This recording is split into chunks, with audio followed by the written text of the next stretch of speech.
Hello everyone, I'm Roxy and this is Wreck Me BS. Today I bring you a 2019 nonfiction challenge that I shamelessly stole from Natalie from Curious Reader. I didn't actually steal it. She invited other people. But what she basically did is a nonfiction bingo for herself. She came up with 16 prompts and she shared them in a video that of course I'm going to link down below because it's fabulous. I recently discovered her channel and I think it's amazing. She reads a lot of great fiction and nonfiction, and so I'm very excited. Now, for her, this was a sort of read harder challenge, and she also challenged herself to read these books written only by women. In my case, it is more about just giving priority to the books I already wanted to read for a while. You might actually have seen some of these in previous TBRs. It's not like I want to reduce my TBR, it's just that I have so many books that I want to read, and so I need some kind of structure. I also didn't do it as a bingo, I just did it as a checklist here. Anyways, I'm still super excited because the prompts are awesome. All of these books I already own, and I was so happy also that I could fit books that I already owned into each one of these challenges. I'm not doubling on any of them. However, I don't have all of them here like in this room, so I will show you the ones I've got. I will not do an official wrap-up for this video in particular, rather I will include it in my general wrap-ups. I am planning on doing one for the nonfiction November in December, which clearly didn't pan out, but I am still considering those books as in an immediate-ish TBR. Anyways, number one is a book published in 2019, and this was a bit hard for me at the beginning because I don't really keep up with new releases in nonfiction. However, there is a book of essays that I've been looking forward to ever since I heard about it in a video by Eric Carl Anderson, which is Constellations by Sinead Gleason. And if I remember correctly, these essays are all about life and death and existence in general. And I know it sounds broad, and it's also a subject that has come up a lot recently, but I feel like this might be especially well done. Number two is a translated book, and this is, I'm kind of cheating because it is a book in Spanish, but I do believe the book was originally written in English, so it is not the most exotic book. However, I bought it so many years ago, clearly before I started buying so many books in English, and I really want to get to it. And this book is The Invention of Nature by Andrea Wolf. And this is all about Alexander von Humboldt and his explorations and his influence in science. I was really looking forward to reading it when I bought it and then never read it, so it's time. It's just, this is the year, guys. Then number three is a book about art history, and then again, I could do different things. For example, there is this book about the lives of the surrealists that I really want to read. I also want to read In Montmartre, a book that I started and then I didn't continue on with because it was denser than I expected, but I still want to read it. However, I have wanted to reread What Are You Looking At since a couple of years ago. I wanted to do it last year and I never got to it, so I think I'm actually going to reread that one. What Are You Looking At by Will Comperts is a book about modern art, and it delves a little bit into contemporary art. It's just a very comprehensive yet readable history, and in spite of it not having all the pictures that I wish it had, it's still a really great book. And number four is a classic, and as Natalie points out, in nonfiction a classic can mean many things. It can be a really old book that we still read, or it can be a contemporary book or modern book that has become really influential in its field. I'm going to go with a modern classic that I just really have wanted to read for a long time, and that is Down and Out in Paris and London by George Orwell. I've heard fabulous things about it, and I've actually been craving some Orwell, and I'm also very much into travel writing right now, so I think it's perfect. Then number five is a pre-Victorian history, for which I'm kind of cheating a bit. I really want to finish History of Ireland by Peter and Fiona Somerset Fry. I started this a couple of years ago and then I just never completed it. It's very good. I don't know why I stopped, and I really want to read this. Now, this is mostly pre-Victorian. It also has Victorian and post-Victorian, of course. But since it's not England, it's not about, I don't know, I feel like it still fits. It begins with the Celts, and so presumably the part of Victorian and onwards is not the largest part. there is quite a lot before that. So number 6 is a book plus a documentary, and you can swing this both ways. Do a book to documentary adaptation, which I think is what Natalie is doing. But in my case, I'm only going to do subject. So a book and a documentary that have the same subject. And for the book, I'm doing this book on art forgery that you might have seen me haul in my Recife haul. I'm going to link it down below and in the eye as always. This is a book about how forgeries work, how they are discovered or not discovered, and the impact they have had in the art world, historically and also, of course, nowadays. And there is a Netflix show whose name I can't remember right now, but it will be here, that talks about the same subject. And it's about, I think, 2 art experts that go to different museums and try to decipher whether these paintings are real or not. So that's what I'm doing for number 6. Then number 7 is read a book about something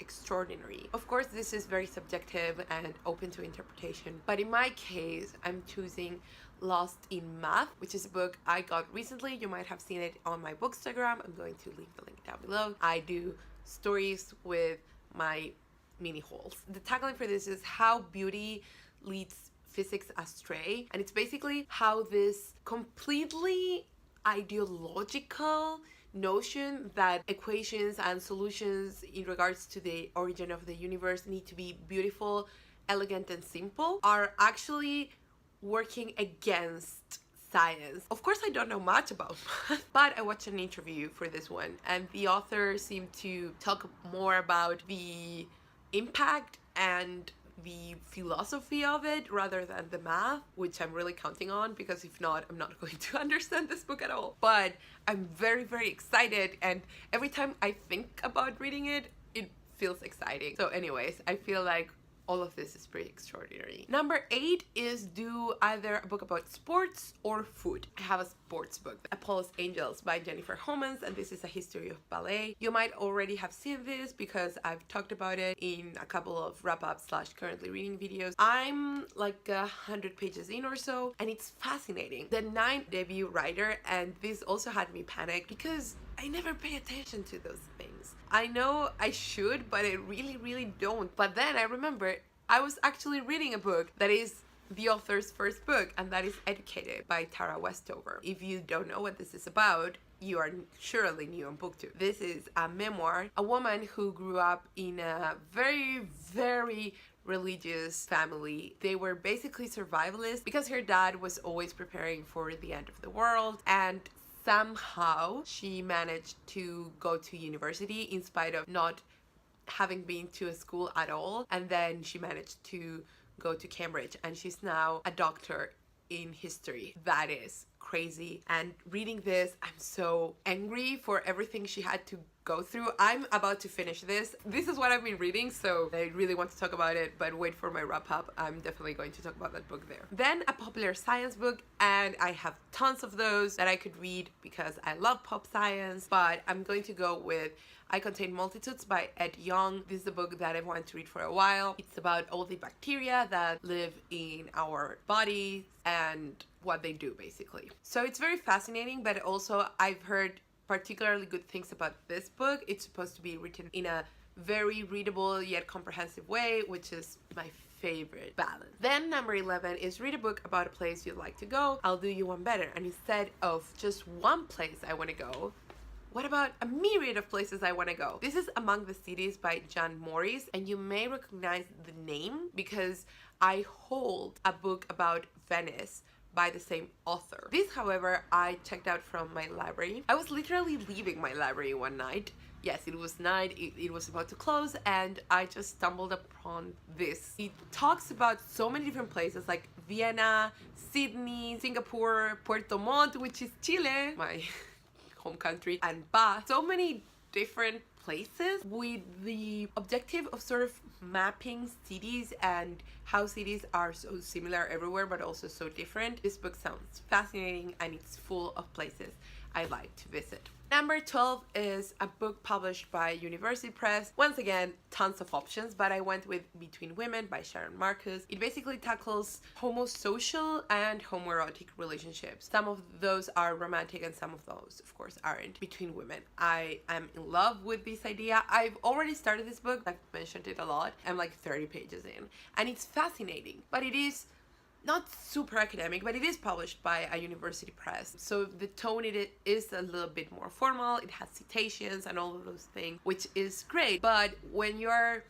deep in your thesis preparation, it's not necessarily what you reach for at night. Let me put it like that. However, after I finish with my thesis, I think that's the book I'll reach for. Then number 13 is A Microhistory of an Object, and for this I have this tiny little book that I'm so sad I can't show you right now, but I will show you when I wrap it up. And it's a book all about the history of the umbrella. It's tiny, but it's beautifully illustrated and I cannot wait. I bought this like a year ago or so. Haven't got to it sadly, but now is the time. Number 19 is A Natural History of a Non-Predatory Animal. The non-predatory part was hard because I have a couple of bear books that I really want to check out, so it was kind of like, come on. But I found the book. I sort of mentally went through my shelves and remembered The Soul of an Octopus, and this book has been highly recommended amongst other people by Olive from A Book Olive. It's supposed to be